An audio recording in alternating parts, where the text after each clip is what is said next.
A Border Patrol tactical team was also in the immediate vicinity and went directly to the location of the sighting. They observed footprints in some mud, which were identical to the prison shoes worn by Cavalcante.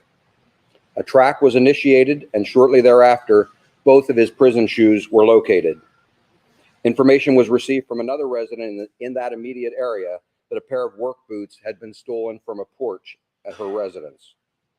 The tracking of Cavalcante continued in a northerly direction, and at 10:10 p.m., a call was received from a resident on Coventryville Road indicating a short Hispanic male, no shirt, and wearing dark pants, had entered his garage while the homeowner was in it, and that he grabbed a .22 rifle that was leaning in the corner of the garage.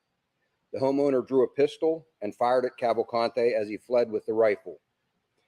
PSP responded and secured that scene. At that time, a green sweatshirt and white t-shirt believed to belong to Cavalcante were discovered near the edge of the driveway. The perimeter was expanded to include that area. Overnight, searches of the area within the perimeter were conducted by tactical teams from multiple agencies. Teams from Pennsylvania State Police, Border Patrol, ATF, FBI, U.S. Marshals, and Chester County have been active through the night. Teams are currently being rotated out and replaced with fresh teams. Aviation assets, canines, mounted patrols, and numerous other assets have been mobilized and are currently operating in this search area. Upwards of 500 law enforcement officers are engaged in securing the perimeter and in conducting the searches. We are mobilizing additional resources as we speak and are planning for an extended operating period if necessary. Cavalcante is considered armed and extremely dangerous. He is now armed with a .22 caliber rifle with a scope and flashlight mounted on it. Throughout the night, we sent several reverse 911 messages to residents within a 3-mile radius of this incident, as well as posted information to social media in an effort to inform the public and to keep them safe.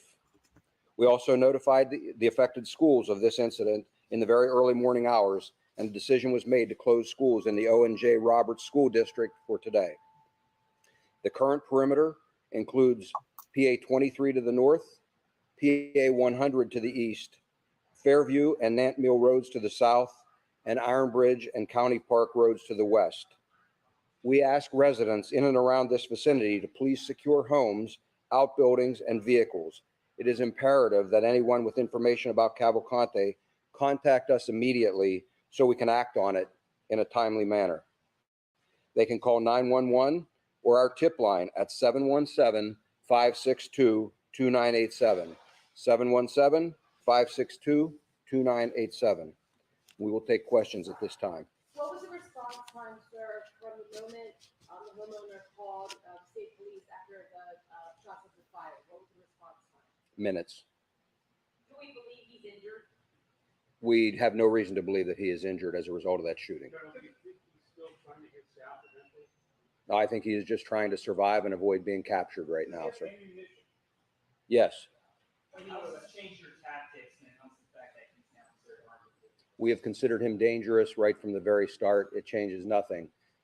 We have always considered him to be a risk. We just now absolutely know that he has a weapon. Do you think he knows where he is? Yes. He knows where he's been there. I think, yes, he has been in that area before. We're not evacuating homes at this point. We're asking residents to be vigilant and, again, lock their doors, call us if there is any issue or any concern on their part. It was several shots. I don't have that number at this point. Law enforcement officer injured? He was reported that late last night. Not as a result of anything with the search. We've had a few minor incidents or issues with officers out on the perimeter and things, but nothing related directly to the search. Has he getting help from anyone? Has he gotten help from anyone at any point in recent days? I'm not going to comment on whatever assistance he may or may not have received. What I will tell you is that at this point, I believe he is beyond assistance, and he is in that perimeter, and we will actively hunt until we find him. Now that you are cooperating with the investigation, is he fully cooperating? Yes. Now that you have the firearm and you have a general location of containment, is it imperative to push now, especially given the urgency of the firearm? Do you Sir, we have been pushing anytime we had him contained from the very start. We have seen this as a high priority throughout. It is, in this particular case, the search area is probably close to 3 miles across east to west and 2 to 2.5 miles north to south. It's a large area, wooded, hilly terrain. It's not something that it's a matter of just sending a few people in and searching. As I said, we've had a number of tactical teams operating in there through the night. We continue to have teams operating in there now. It will take a long time to clear that entire area, and we will continue until we do locate him. You talked about how difficult the area around Long Beach Gardens was to search in. Is this similarly difficult, more or less difficult? Some similar challenges. The difference here, it's a little larger area, and so anytime you're in an area like this, you can imagine.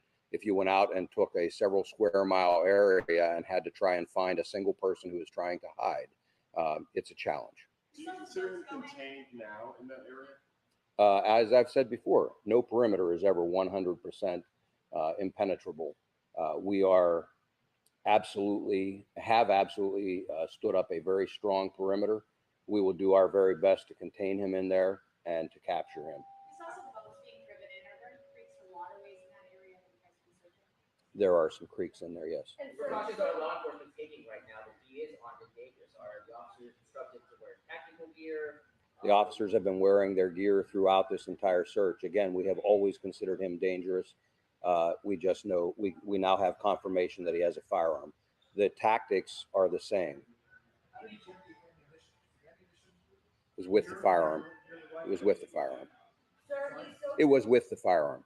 Sir, he's so close to French Creek Park right now.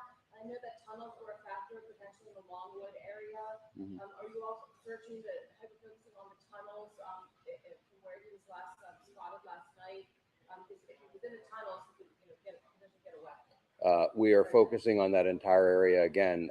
We have supervisors on the ground out there assessing any issues or risks of escape, and we are trying to address any possibility out there. It sounds like these residents contacted officials pretty quickly.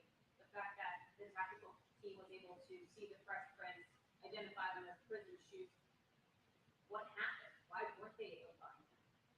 They have been searching for him. It was only minutes, but in that amount of time, he traveled a significant distance. We've been utilizing dogs, and we've been utilizing tactical teams. So, again, just because we find a footprint doesn't mean we necessarily know which direction he traveled. And in fact, he had traveled south and then went back north. So it's not a matter of just charging into the woods and knowing that, it's that away. It's a matter of trying to track him. It's a matter of sweeping methodically through the woods, checking buildings and so forth. We don't have the luxury of just charging up the nearest trail and hoping that's the direction he went. I believe he scoped out that house that was still flying. He went to the garage, the firearm was laying. Have you been watching that house? I don't believe so, sir. I think at that point he was being pushed by the teams that were pursuing him from the original sighting. I think it was in my opinion, I believe it was a crime of opportunity. I think he went in there probably trying to hide. The garage door was open. He didn't, I believe, recognize that the owner was in there. And I think he was probably looking for a place to hide, ran for that garage, saw the firearm, grabbed that, encountered the homeowner, and fled with the firearm. What's the square mile area now that you are searching? Do you have an estimate? I don't know, what is that, 8 to 10 square miles probably. You've had two instances now of Cavalcante picking up supplies that really changed the search, whether it was a van with the keys in it or a firearm that is somewhat unsecured. Do you have any plans to change the messaging in this new containment area to really emphasize the importance of locking? I don't know how much more I could emphasize it, sir. I've been very clear about securing things. We have sent, as I said, several reverse 911 messages through the night, again, emphasizing that point and telling residents, what they can do, just advising them the situation. I can't be any clearer that they need to secure things.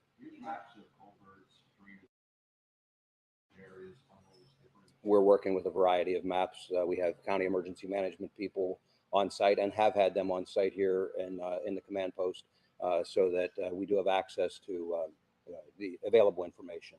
Sir, you said not an officer that passed out this morning around 9 a.m. I don't, I was told that it is not a life-threatening situation, but I don't have any other Sir, you said information. it's a matter of time before he is captured. It feels like you're getting very close. How many law enforcement officers do you have on the ground right now? Are we at that 400 number? I would think we're well past the 400. We are probably around 500 right now. It's very fluid. We have people still coming in. We've been releasing people that were held overnight. We have people that have been on duty for 20 hours, 24 hours or more, and we're relieving them. We held people over because of the seriousness of the situation last night. So we're working through replacing all of those. We have people coming in. I can speak for the state police from all over Pennsylvania to support this effort and to be able to sustain it. And our partner agencies are doing the same, not only from Pennsylvania, but from out of state as well, with various specialty teams. No, this is the area where he left the van. It's very close in proximity to where the van was abandoned and where I talked about that I believed he was in the woods and was likely hiding. The homeowner interviewed them. Can you give us any more detail about what he told you? Had he gotten the reverse 911 call? I really can't provide any more detail right now. What I can tell you is, again, he encountered him. He did call us very quickly. He did what we asked him to do with regard to that. What road was that? Coventryville Road. How many times did he fire at him? I don't have that number of shots. Several shots, I was told. Reports that Cavalcante stole a pair of boots. Are those accurate? Yes. Are any of the homes being monitored? Any victims in that civilian? I mean, this is something I'm sorry, which homes are you referring to, ma'am? the homes that use on the lodge, using the ring door camera. Are they Those being homes, monitored? well, the ring door camera is nowhere. It's not in this search area. And the home with the garage that we talked about is within the search area, and we are actively working that area. Is there still shelter in place for the? I don't know. Do you have a sense of how many other houses he might have been in this area? I don't have reports of any other houses that he's been in. Doesn't mean he hasn't been, but we don't have reports of those. Senator Colonel, what has gone wrong here? I mean, have you underestimated him? Is he just that much of a worthy adversary? Sir, I don't know why you would think something has gone wrong. Our law enforcement people have done an amazing job tracking him and locating him, that proverbial needle in the haystack, and they've located that needle repeatedly. You know, the questions yesterday about is he out of state, is he somewhere around the country, and we told you we were actively searching in this area. Our people have done an amazing job. I'm very proud of the work that they have done and continue to do. There is nothing has gone wrong. Our agencies are all working very well together, and I believe we will be successful in the long run.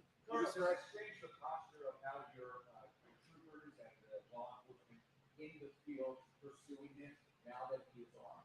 How is that possible? We have always considered him to be very dangerous, and I have stressed that in every one of my press conferences and in every briefing that I have given to our people that are out there searching.